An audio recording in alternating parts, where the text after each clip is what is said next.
Good morning. I'm going to plant my sweet peas today, and I thought I would show you how to do it, or a way of doing it.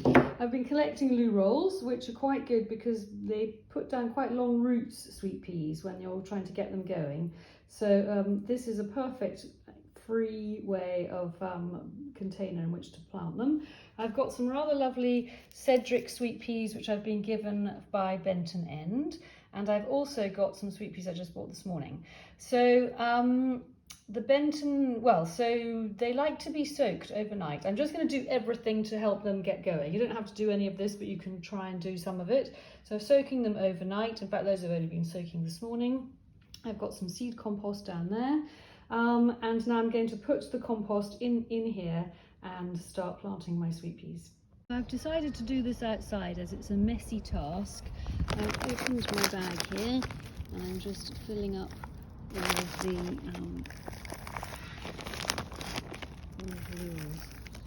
It's in this very nice compost, which is organic, peat-free and specially for seeds. Okay, so here are my containers, and I've just pressed with my two fingers all the compost down, make sure that it's pressed down so there's no air bubbles in it. And some of them need perhaps a little bit more, maybe like that. Don't lift them out because I just did that and then all the stuff falls out of the bottom. And now I'm going to sow the seeds. So then you just take each seed and pop a seed half an inch down or 1.5 centimetres down in each container. So I'm doing the Benton End ones first.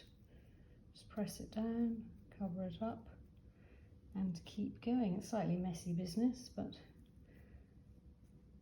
it's so amazing how a seed, once it's been given some water and put in some earth, will put down, it'll break free, break out of the shell of its seed covering, put down a root and put up a shoot. So I finished sowing all those seeds, and basically the rule of seeds is you plant them double the depth of the size of the seed. So that's quite a nice rule to remember. I used a pencil as well. And in fact, it was easier to get rid of the water and get the seeds out and plant them. And then I had too many seeds. So because of the way I've done this, I've planted some just in the in-between spaces, which is rather good. Now, I mean, it's not rocket science planting seeds. Read the back of the seed packet. It says that it likes a temperature of 15 degrees Celsius. So I'm trying to work, and it will take 12 to 21 days to germinate. So I'm just trying to work out where that place is in our house or garden. Might be a bit too cold outside, I think, but a bit too hot in this kitchen, but I'm thinking maybe the top floor might be a bit cooler.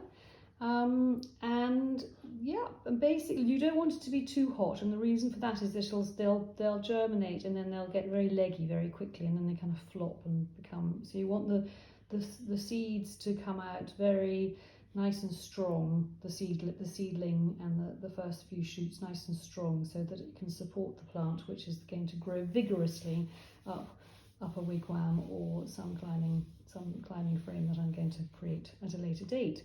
But I thought I'd start with these sweet peas because I was given, as I said, these lovely ones from Benton End. These are Cedric Morris. He's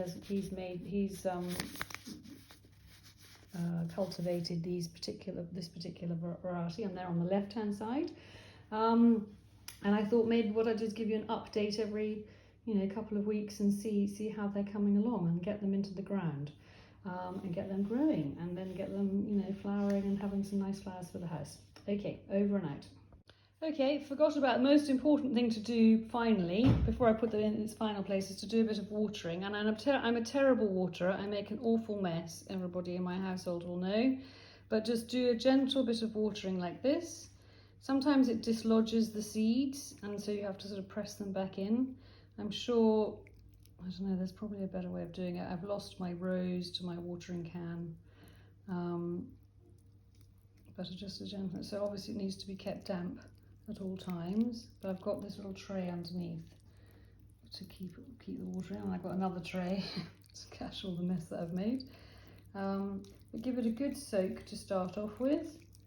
And I think you might be thinking, so will the loo rolls disintegrate? They will at some point, but hopefully, you know, they'll be robust enough to stand up to growing the seedlings. And then obviously I'll just plant the whole loo roll in the ground. Look, that's looking nice and watered. Just water along the bottom as well. And just leave that now to soak while I think of a good location to put it. And I'll let you know where. I'm going to go around with my little thermometer I've got to see where the coolest place in the house is. Well, the 15 degrees-ish is. Okay, bye.